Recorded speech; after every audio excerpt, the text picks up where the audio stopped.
Hello my friends, welcome back to another episode of UnCovered, where I reveal my tips and tricks for singing popular music. If you're new around here, hello, welcome to the party. My name is Alicia Ann and I'm a vocal coach and singer in the Washington, D.C. area. We came here to talk about music, specifically Million Miles by Angelina Jordan. So let's get right into it. We are in the original key here. The first chord is D flat or C sharp if you're using guitar tabs like I am. This website is a godsend, by the way. I will link the chord sheet below in case you want to follow along. All right, so here at the beginning, for the majority of people, this is a comfortable speaking range. When I was a child, I walked the streets, they see me growing up, knew you were all I need. Oh, what was that? So there's a few different schools of thought around singing and speaking. What I was trained to do and what I align with the most as far as philosophy goes, singing should feel as effortless as speaking does. When you talk, you don't have to put effort into oh, I need to phonate correctly. You just kind of do it and it's effortless. And so the same thing should happen when you're singing. However, when you're in a singing range, in a speaking range, there's added complications because you do need to do it in tune, and so you do need to add a little bit of something there. Let me just demonstrate what I mean. If I'm just going to speak this, when I was a child, I walked the streets, they see me growing up, knew you were all I need. So I'm speaking, it sounds weird. So the question is, number one, I want you to sing through this, just like I did. When I was a child, do that yourself and see how it feels to speak it effortlessly because you're in that comfortable range. The next step is going to be to try to take that effortless speaking placement and now adding the tone quality that you want around the voice so that you sound like you're singing. Now I do want to preface this, if you like the way it sounds when you just sing it, then go for that. Do what sounds good to you. But if you do want to sound a little bit more sing-songy, for lack of a better word, then the question is, how do you get closer to that while still keeping the healthy placement that speaking has for you? But a quick little cliff note, I guess, and I could give a million disclaimers to everything I say, but I think this one's important enough to say. Just because you can speak in that range doesn't necessarily mean you're speaking in a healthy placement. A lot of times we speak in an unhealthy placement, which is why your voice might get tired quickly as you speak or as you sing. It's because it's not in the healthiest place in your body for yourself. This is obviously very individualized to each person, and I can't really help you through a screen like that. If you do want to see if your speaking range is healthy and you want someone to walk you through the process and everything, that is my job. I am a vocal coach. So I'll leave a link down below. And of course you can always DM me, email me or whatever, and we can set something up. I'm here to help. I love to do this. So just wanted to give that caveat. Yes, speak it first and make that your goal, but don't necessarily assume that, oh, this is correct because Alicia Ann says so. Not necessarily. So how do you get from speaking to singing? The first thing I want to mention is to just elongate the notes, make them longer. So instead of when I was a child, I walked the streets.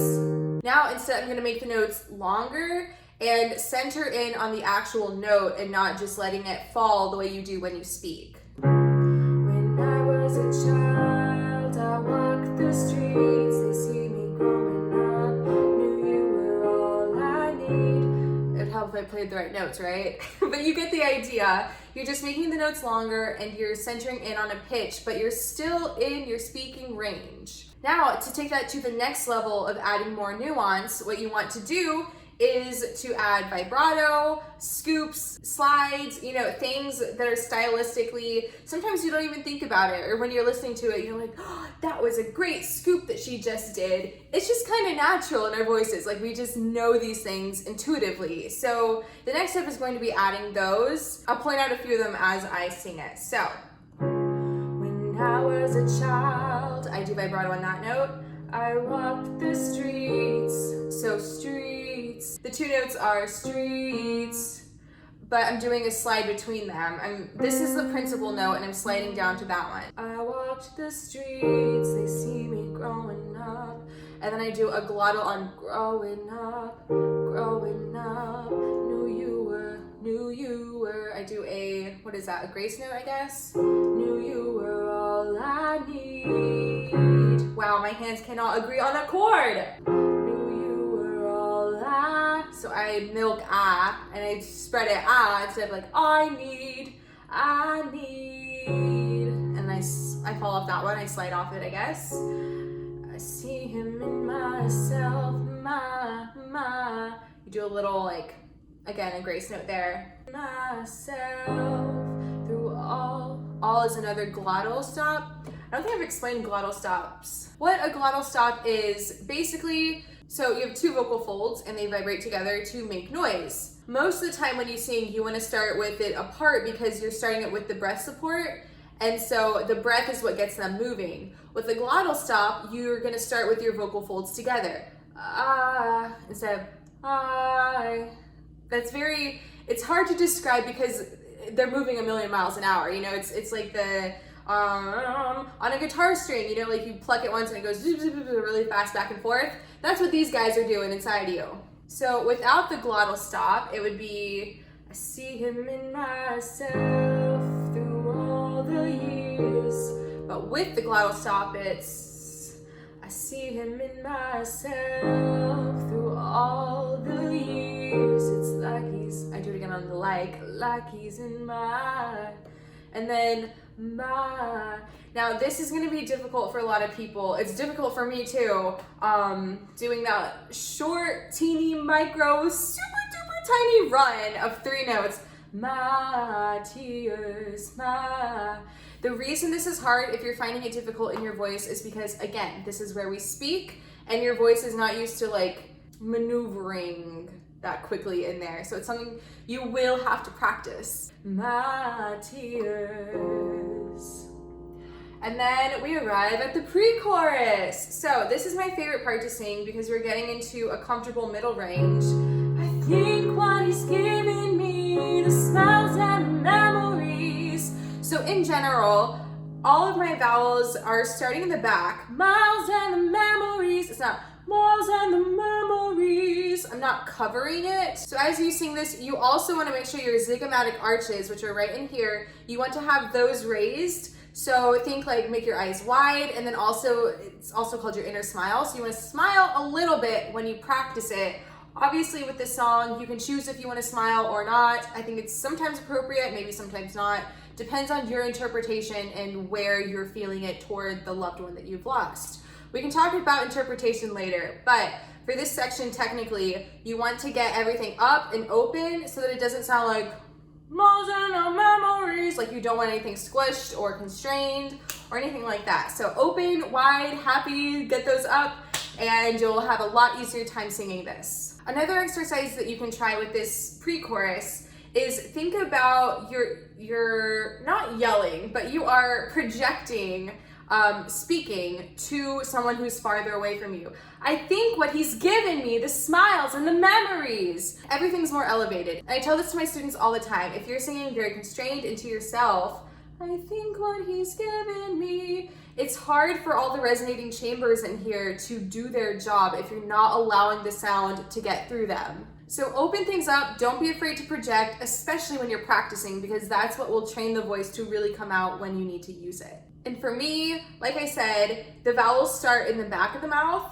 The smiles and the memories, ah, everything has an ah color to it. If you live in the United States, I think of a southern accent here. If I can talk like this and have all my vowels start open, then it helps me to sing more open back here. The smiles and the memories. If you were thinking with a British accent, the smiles and the memories. It has a very different color to it.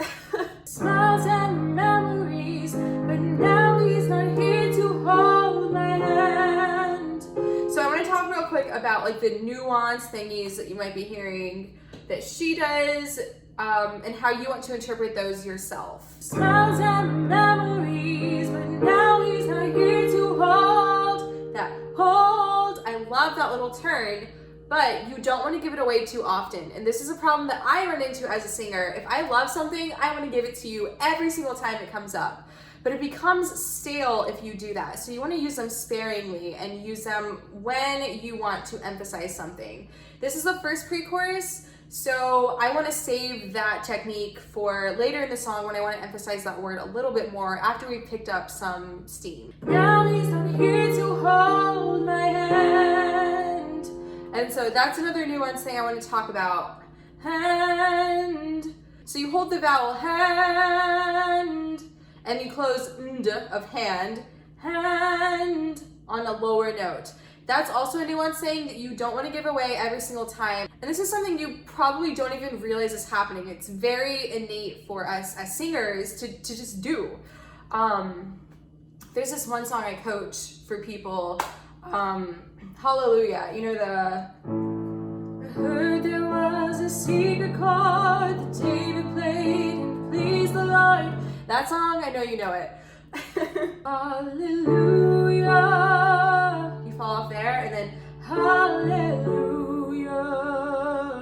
They fall off with every single one. And it's beautiful, it's stylistic, but you don't want to do it on every single one because it loses the integrity of the line itself.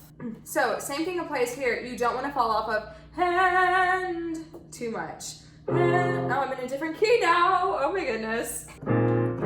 Smiles and memories, but now he's not here to hold. Oops, I did it again. Okay, Brittany. Hold my hand. So I'm just gonna hold it straight.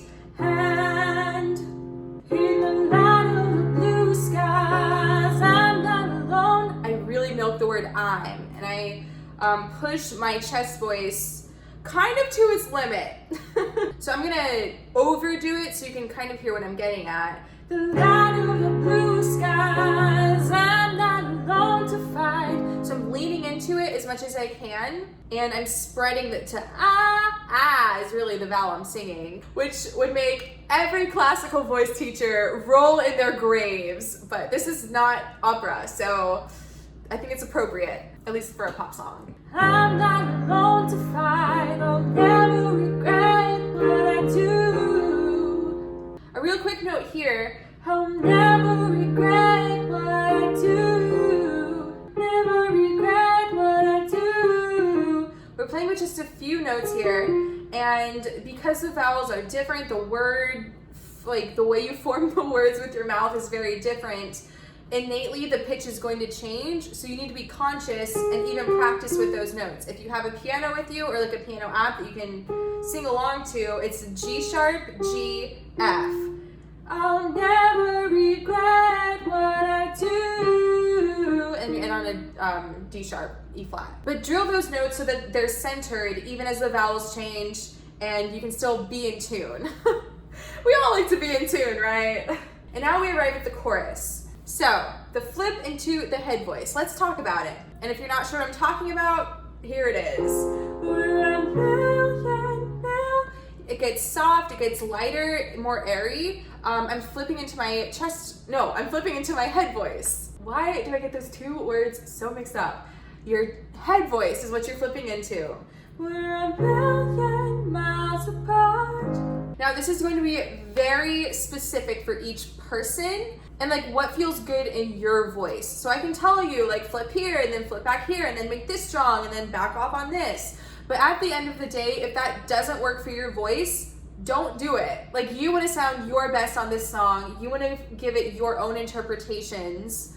So experiment with it and try things out and see what feels good. If you're having trouble finding the places you're supposed to switch, what I tell my younger students, I think it works for every person no matter your age, but think of an owl. What does an owl say? Hoo, hoo. When you're resonating up there, hoo, hoo, that is your head voice. And you can make it strong, you can make it soft. Most people, by default, it'll feel a little less strong until you train it and work it up to be as strong as your chest voice. So utilize your head voice in whatever capacity that you have it.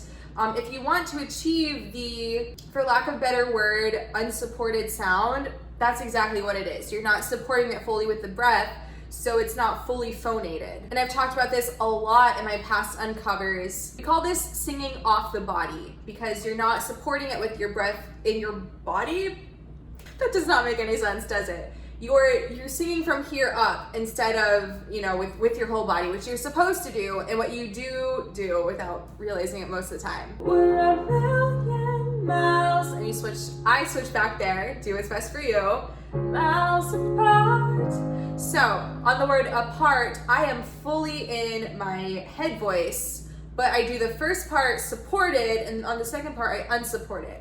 So I'm gonna sing this a cappella so that you can really hear what's going on in my voice as best you can with an iPhone microphone. So we're a million miles apart. So I'm doing like one of these movements. You feel me there on the word apart. I am in my head voice there completely. Part, but I'm doing supported, unsupported. Part. If you were going to do chest flip to head, it would sound like this. We're a million miles apart. For me, it's just too much of a break in my sound, and also because this is not the only style of music that I sing, and I want to even out that break, and I don't necessarily want it to sound like a yodel, I'm gonna do like a faux break by supporting and unsupporting. That's a personal decision. You do you, boo. Let's keep going. We're a million miles apart, and it's pulling my heart. That's another place I always want to ornament it. Heart, with different rhythms and stuff.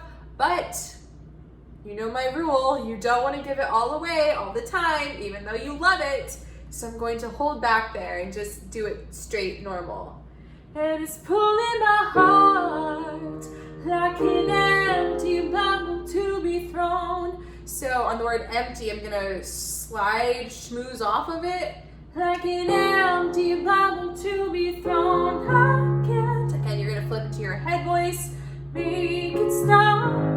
Same technique going on there. But I know in my heart, I know that I'm never alone. So let's talk about this phrase that we repeat a lot in the song. Never is having that same open airiness, never alone, like you're speaking it but in a higher placement. And then on the word alone, I'm really trying to focus it forward without being too forward about it. You know, everything it's not black and white. It's not like you're doing it 100% or 0%. So I'm channeling it a little bit. I know that I'm never alone. If I was going to do the same technique throughout the phrase, I know that I'm never alone. And it kind of changes the genre, in my opinion, if you do it that way. But again, it's a choice. You do you. I know I'm never alone. I know I'm never alone. So that's a little thing I do because where it sits in my range, it feels good to do that run. And so that's a little part that you can figure out in your voice. If you're curious what I am doing, what am I doing? Never alone.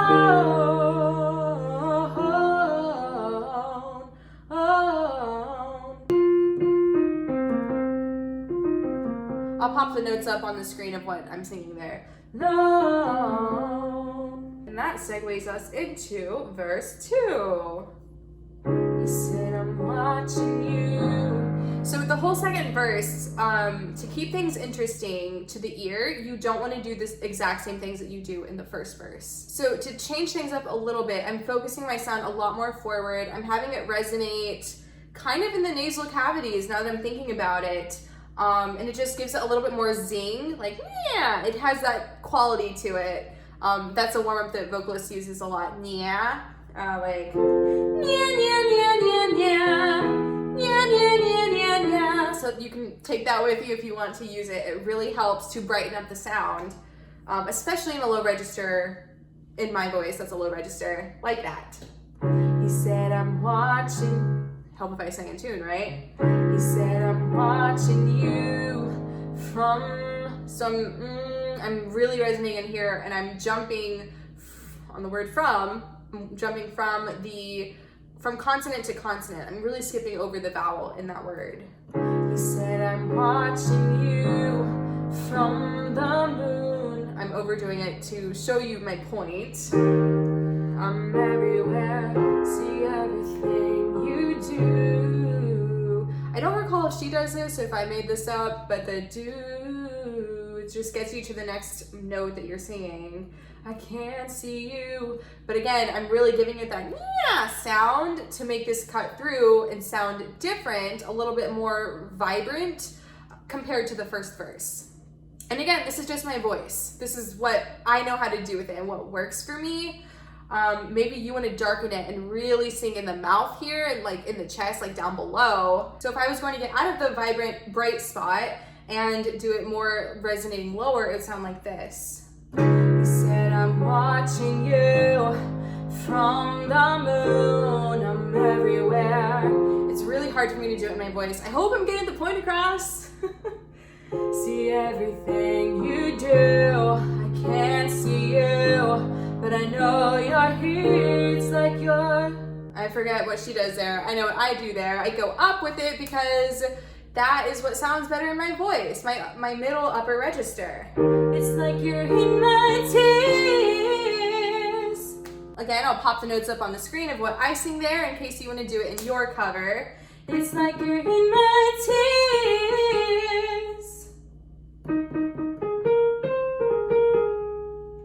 And then we're back at the pre-chorus. I think what he's given me, the smiles and the memories, but now he's not here to hold my hand. I'm gonna add those two ornamentations that I love there. In the light of the blue skies, I'm not alone to fight. Something you might want to try on the word I'm there. If you're able to growl in your voice, just a small, just like give me a little bit of growl there. My voice can't growl, so I guess I'll touch on that real quick. There are some voices who can growl and some who cannot growl. My voice cannot growl, so I'm not even going to try. It'll only hurt my instrument. And so if you can't, don't force it. If you can, use it, again, sparingly. It's a technique that you don't want to give away too often. I'm not alone to fight, I'll never regret what I do. And then we're back at the chorus. A personal choice that I make is to do the second one stronger. So I'm singing still in my head voice on the word million. We're a million, but it's strong, it's supported this time. Million miles apart. I'm backing off the same one, apart. Apart, and it's pulling my heart. So now I can give the heart, that little ornament I wanted to do earlier, I can give it here. Something important to just be cautious of on words with diphthongs or R's. So heart, so you can close your mouth on the word heart, or you can go hot, like you're British, hot. If you're going to do a run, because the shape of your mouth will change the pitch as well, you're gonna wanna keep the same vowel as much as you can. Heart, again, I'm having a little bit spread upward, heart. If I was going to change the vowel as I sang, this is not gonna be pretty, but I'll show you what it sounds like. Heart. It's not as good, right? Like I'm still singing in tune, but it changes it in a way that I don't want. By the way, if the light's changing, I'm so sorry. The sun is going down because I procrastinated all day on making this video, so this is what we're dealing with. Continuing on. Like an empty bubble to be thrown now. Wow, I can't play anything. I can't make it stop. Oh, it's because I'm playing the wrong chord. That'll do it. Oh my gosh. Okay, the lighting, I feel like it's getting worse. I'm gonna go turn on a light. Oh, there she is. I can see myself. Hello, where have you been? The light like barely changed, I know. Anyway, let's talk about this big run here in the climax of the chorus. So let me demonstrate first so you know what I'm talking about. I know I'm never alone.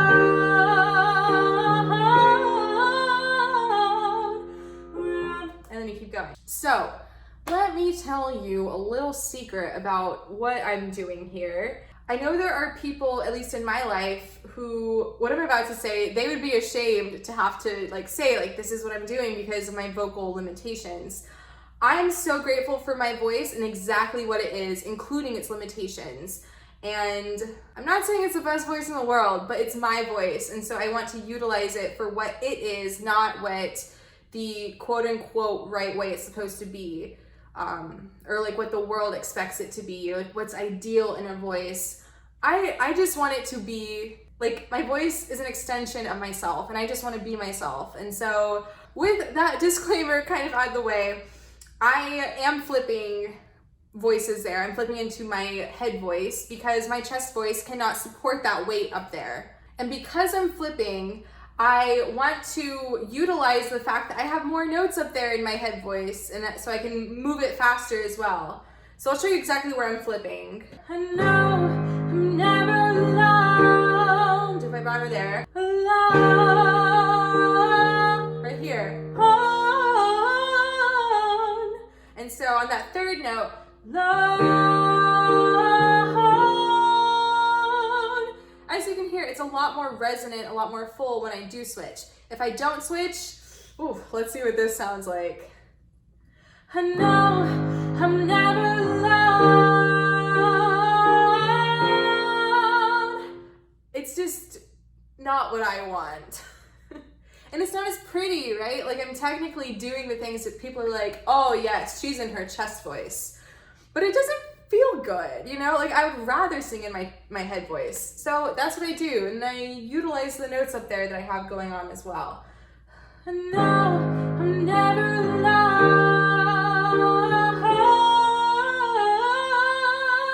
Like, I could keep going all day up there. I could even hold that note if I wanted to. I know I'm never alone.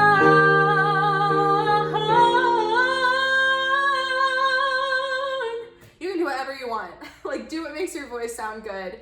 And I guess moral of the story, don't feel like you have to do what she's doing there, because she sounds amazing. When she holds that note in her full chest voice, it sounds weighted, but also like strong and stuff that like I can't do. Maybe you can't do, maybe you can, maybe you're awesome, and I want to hear you sing it. So leave your cover down below. Anyway, we continue on into the bridge, and my personal choice with this, I think she does this too, I take the piano part up an octave so it's softer and it's less like grounded and supported. So naturally it's going to sound softer and lighter, airier, and I just allow my voice to match that. So I don't have to sing as like strong and powerful and present. I can just back off a little bit. And the subtext of what we're singing here, I wonder if I close my eyes, are you in my dreams tonight? It's not like, I wonder if I close my eyes. Like, it's not that in your face. It's like you're wondering to yourself. You're singing to yourself. I wonder if I close my eyes, are you in my dreams tonight? I wonder if. Now I'm gonna mention this up front in the bridge because I wish I was warned when I was singing this. For whatever reason, the way that the words are here and the range and everything, it is harder to sing in tune and to like hit each note in this range, in this bridge. I wonder, are you friends, the stars, the songs for you, wherever you are? Wow, I can't do chords or words, but yeah, so what would I say about this section? The main thing with this is just the subtext, like I was talking about earlier.